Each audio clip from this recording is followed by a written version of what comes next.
This is the Big O Show. This is the Big O Show. And the myth, the legend that is Joe Schad. How you doing, Joe? You feeling good? What's up, Big O? Doing well today. Are you headed to Nashville because of it being all Zoom now?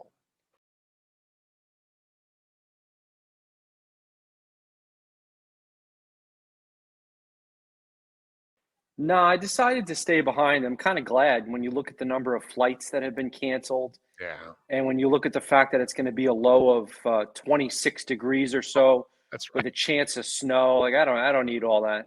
Yeah, There's there's really no reason to go. If it was a playoff game, yeah, to go there just so you can sit in the press box and watch the field because really that's the only reason you would go, Joe. That you can see the whole field and watch the sidelines and you can do your job slightly better that for that. But if you don't have any access to the players and the coaches and it's all going to be Zoom, which is what you can do at home, why go, man? That and makes there's millions of people getting this, most recent version of the virus every week. So yeah. hey, why not? Why not try to maybe skip this one? This virus. Yeah, no, I'm with you there. The good thing is that if we're vaxxed, it doesn't look like it's a bad one. So that's the good thing compared to all the other ones. At least this one doesn't look like it's nearly as bad. So that's at least a good side of all of this. All right, so where are you now after this accomplishment? Because it's interesting how you have a whole bunch of folks downplaying it, and one of the reasons why I think they're downplaying it it's because you've earned a reputation, Joe, and I kind of explained this earlier in the first hour. The same old Dolphins for the last 20 years have been the team that is usually better than the really bad teams, but not good enough to beat the playoff type teams. And they're kind of stuck in the middle. I did a little video a couple years ago, Steelers Wheels, with that song Stuck in the Middle, having some fun with it from the Reservoir Dogs. All that doing the boys dance in the Reservoir Dogs and all of that, and it's kind of that's the reputation that the Dolphins have earned. But it is an incredible feat to win 7 in a row. So where do you stand in all of this? Well, you have to look at the win-loss record of the teams that the Dolphins have beaten and take that into consideration in your evaluation. You have to look at the caliber of quarterbacks that the Dolphins have faced and take that into the equation. You can't overlook, ignore, put your head in the sand, pretend as though everything is all right now that they've won 7 in a row. Things are never quite as good as they seem during a 7-game win streak. They're never quite as bad as they seem during a 7-game lose streak. Brian Flores says a lot of cliche things, but a lot of those cliche things are true. He talks about the small margin of victory in the National Football League, and each game really is often decided by one or two key plays. And the biggest reason that the Dolphins have had this 7-game win streak is that the defense has been dominant. This is a championship caliber defense. Guys like Jerome Baker, Xavier Howard, Emmanuel Ogba, those are championship caliber players that could very well be deserving of a Super Bowl type stage. We just hope that the offense can, somehow, some way, and it's not likely to happen this year, move towards a championship caliber level. Obviously, as of now, it's not there. On Tua, a lot of yesterday I had an interesting conversation with Poupart and kind of downplaying what Tua's done in a way of the short passing game. Do you look at it the same way that it's not as impressive? Because here's the part I have a problem with people downplaying the short passing game. If it was that easy, wouldn't everybody do it? Wouldn't it make Yeah, Pat White successful? Why didn't Ian Book do it this past week against the Dolphins? If it's so easy, you know what I mean? That's the part that I kind of laugh at. If it was so easy, then every young quarterback would actually do the short passing game. And we used to make fun of Tom Brady for that. Not me, but I mean people in general will make fun of Tom. Oh, well, there are a whole bunch of short passes. Yeah, it takes incredible precision to be able to do that on a consistent basis. It's actually really, really hard. So I'm wondering, are you downplaying it also, the short passing game of the Dolphins? Yeah, Tua didn't have a great game in the last game, and so you have to just be honest about that and say, That's he true. wasn't horrendous, but he wasn't terrific.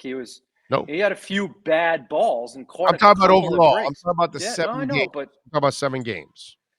yeah, I mean, I agree that an accurate, short to intermediate passer, and that is obviously a strength of his, and he should be commended for that. Um, there are things that Tua Tagovailoa, does well, and we certainly want to point those out and hope that he can improve in the areas in which he has not yet shown to be outstanding. The last game, one of the things he did well was move around a little bit in the pocket. He stepped up. This is something Mike Vrabel made a point of in yesterday's Titans news conference. Talked about how Tua has an ability to climb the pocket. Well, he's done And that the whole time. He's I'm moved saying around the whole time. I he mean, needs to be able to do that because of the pressure that he's facing. Now, last week he faced a ton of pressure from the outside. This week could be even more problematic because of Jeffrey Simmons, who's a dominant interior pass rusher. The idea of Jeffrey Simmons of the Titans up against Austin Jackson, and we were right on the money, Orlando. We talked about it last Thursday. We talked about it last Sunday. Last Thursday and last Sunday, we talked about the Saints defensive ends and the problems they were going to give the tackles. Right on the money. Yep. We talked about how the Saints COVID outbreak was going to affect them. We even brought up Ian Book. No one was talking about Ian Book last Thursday. We brought up Ian Book. We were right on the money. We talked about how the Dolphins were going to win and cover. All right. And they did, and it was never in question. We were right on the money. So we got a good streak going here. I've even told you to keep away 2 weeks in a row from the over-under on throws to the running backs at Big O. Yes, that's right. And if you bet that, you would have won. Now, I'm not trying to tell you that I'm some gambling guru, but I'm telling you that this week you need to be worried about Jeffrey Simmons Of course. matching up against Austin Jackson and Michael Dieter. No and doubt. the problems that might cause.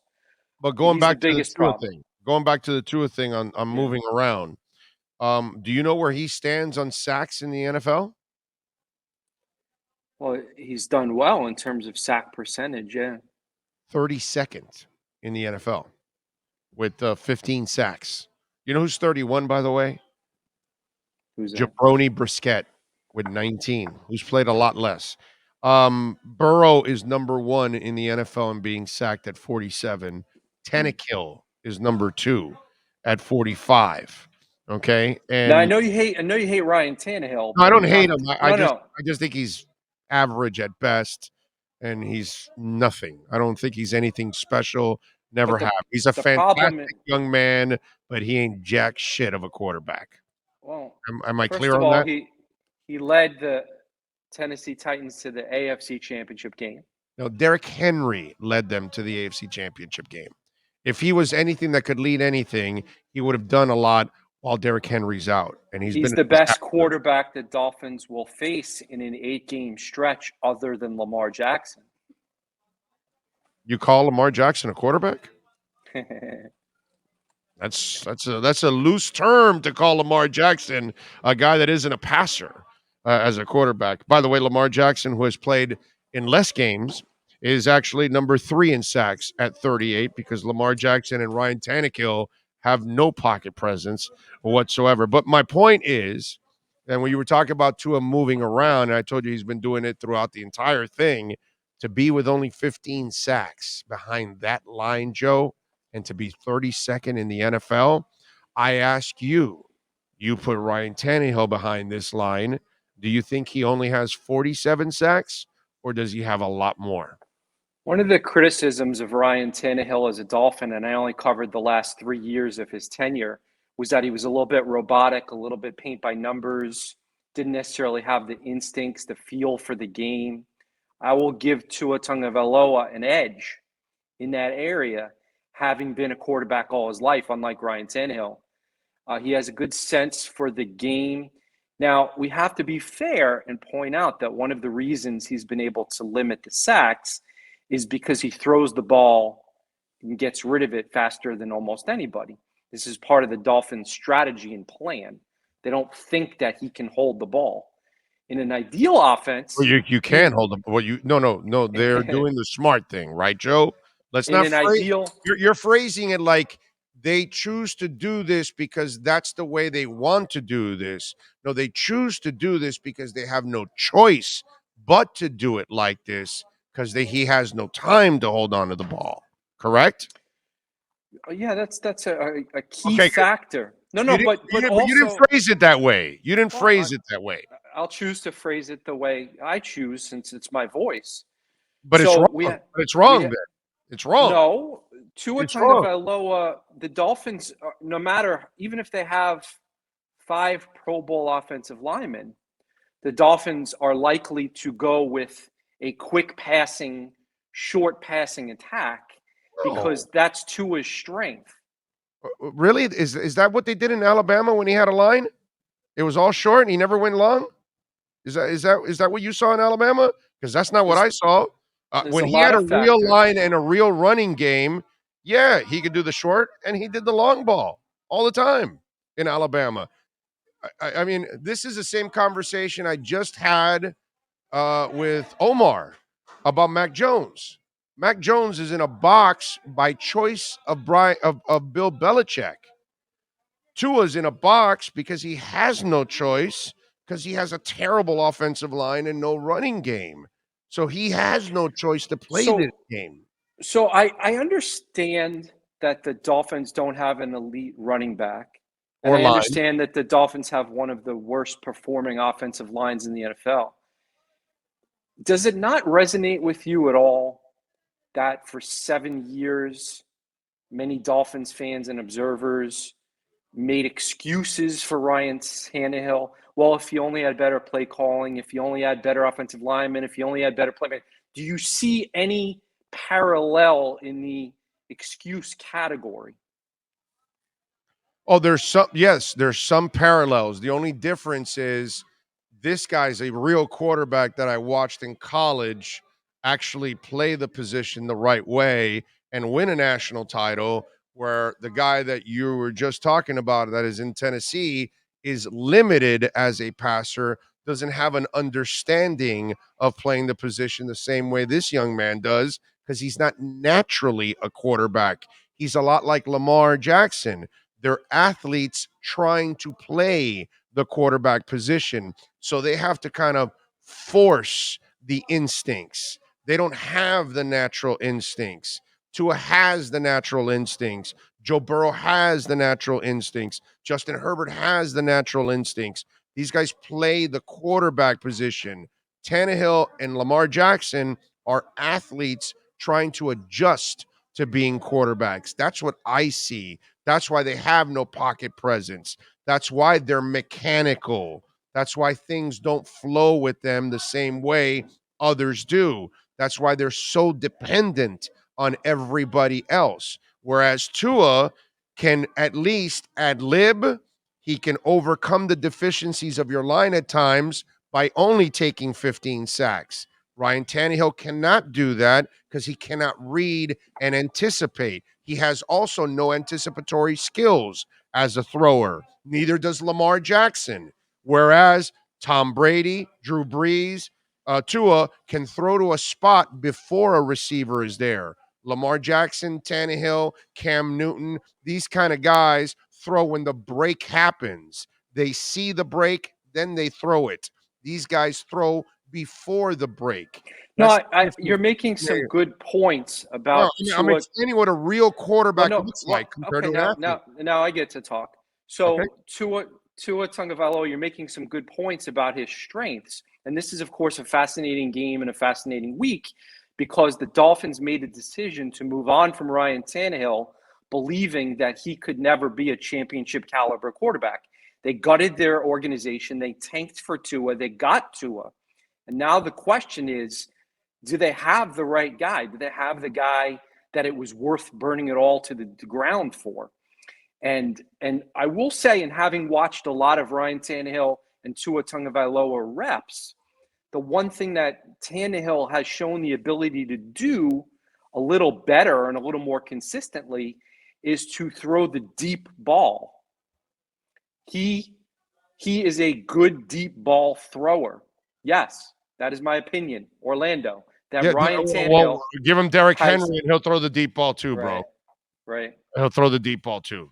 I mean, come on, dude. I'm Seriously? telling you that one of the things that Tua is going to have to show moving forward is that he can more consistently and more frequently strike on the deeper passes. Do you agree with that? Yeah, but I know he can do Okay. that. I saw it in Alabama, my brother. But he had a running game and an offensive line in Alabama. He has no running game and offensive line here, my brother. He did drop one in the basket of Matt Collins this past week, right? I mean, that's kind of what you want, but he can't do that on a consistent basis if you don't block for him consistently, if you don't run for him consistently. If you give him Derrick Henry in that line, my God, of course he'll light it up downfield several times because those linebackers are sucked in, Joe. And all of a sudden, they're so worried about Derrick Henry that the middle of that field becomes open. It's elementary. Now the middle of the field isn't open. And is Ryan the same quarterback? He's no longer the same quarterback anymore. He still has a good offensive line, although Luan's been out, but he hasn't had the running game, the same running game that he had before, the one that scares the crap out of people. Miami has none of those threats, man. That's why, to me, I don't understand how people don't see the fact that if you don't have an offensive line and a running game, how in the hell are you going to play the deep game? You just I do think this. In the same way there are only a small handful of truly, you know, elite, just, the Aaron Rodgerses of the world is the point I'm making, the Tom Brady of the world. There's only a small handful of great, truly right. great quarterbacks. There are actually only a handful of great offensive lines. Most NFL offensive lines stink. If you read the articles from around the NFL, You're right. 70% of the NFL writers are writing about their offensive line woes. So Yeah. it's a very common problem, and it is sort of true that many quarterbacks, not just Tua Tagovailoa, are called upon to overcome the team's offensive line deficiencies. This is a common issue. It's not as though the Dolphins, as bad as they've been, are the only team that have had a very. I want to ask you this, and as part of our conversation, the Dolphins sort of showed their cards. I want to ask your opinion on this. They sort of showed their cards before the trading deadline, in my opinion, in their certain willingness to move on from Tua Tagovailoa and their desire to add a perceived superstar quarterback like Deshaun Watson. Mm-hmm. I'm forming my opinion on this. Do you think Tua's performance in the last 7 games has altered the franchise's stance, or do you actually honestly believe that they've shown their cards, they're willing to move on from Tua? Nothing Tua has done in the last 7 games, nothing he can do in the last 2 games could or would alter their opinion? Here's what I'll tell you. I'm pretty sure of what's going on inside that building. There are people that are in Tua's camp, and there are people that are not in Tua's camp, and there's a fight behind the scenes about keeping Tua or trading Tua, and not everybody is on board to trade for Watson. And so that's something that I think will come out in the offseason, that people will find out that certain people weren't on the Tua bandwagon, like Flores was never on the Tua bandwagon, never on the Tua bandwagon. That will eventually be reported by someone locally or someone nationally. That's what's going on in that building. There is a rift going on. There's a problem. There is a lot of what went on with Gase and a lot of what went on with Philbin is going on with Flo, and it'll come out in the offseason. Flo has a problem with people, and he goes to that front office a lot to get rid of players. And they've been forced to get rid of players at times that they didn't want to get rid Yeah, of. Van Noy, McCain, Flowers, I get it. Fitzpatrick, they didn't want to get rid of Minka. That was all Flo. It was Flo and him that couldn't get along, and they were forced to get rid of him. It's another one too. There's all kinds of issues behind the scenes. It's not everybody's not in lockstep back there. I'm telling you, it'll all come out. Either you'll break it, or Omar or Schefter or somebody. It'll come out that there's a rift going on in that building right Just now. to play devil's advocate, there's generally a push and pull, a give and take, arguments behind the scenes in almost all NFL Yes, sir. situations. Mhm. It can be healthy. The problem is if it ever reaches the point where it's not healthy and it's toxic. I think it's at the point where it's not healthy, you know, but you'll see. Yeah, I think it'll all come out in the off season, or maybe they'll try to hide it for one more year if they can and all that, depending on how this thing ends. But I think eventually there's a lot of stuff that's going to hit the fan when it's all said and done. There's a problem in the building, and they've got to address that issue, because if not, eventually it's going to cost everybody their jobs. So So relative some to the kind of a training changing of the session. opinion, so those who are in the Tua corner might have a little more ammunition to say, hey, let's protect our resources and not give them all up if Tua actually wins the last 9 games. So I think there is an argument there that Yeah, no, maybe the head coach. Stephen Ross, maybe, Brian Flores, maybe. Well, the head coach specifically is falling on his face right now, because he was not a Tua guy ever. I wasn't a Tua guy from the get go, Well, and but so now here's my thought.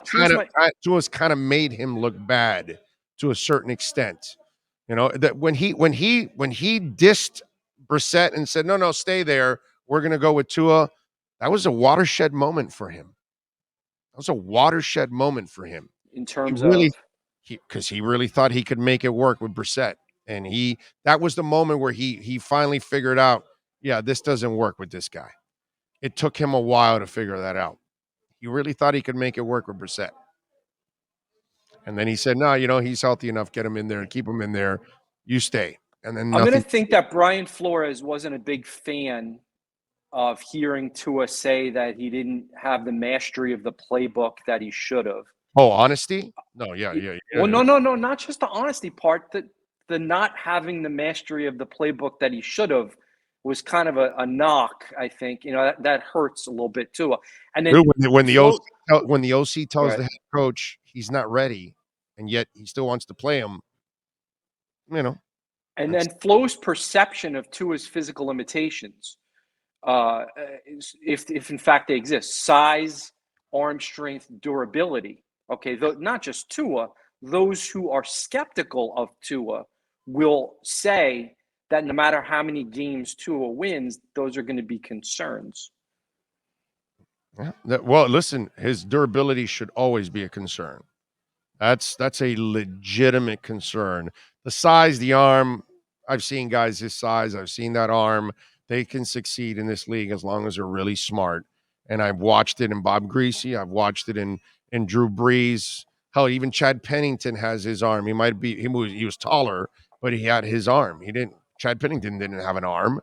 Chad Pennington had a decent arm, but he was super smart and accurate and ball placement and anticipatory skills. When you have that, you can easily be a quarterback at this level. You know what I mean? Because you know exactly how to make the plays happen, even if you have to do it ahead of time, because you know exactly where the receiver is going to be. So to me, I don't worry about his athleticism or his arm.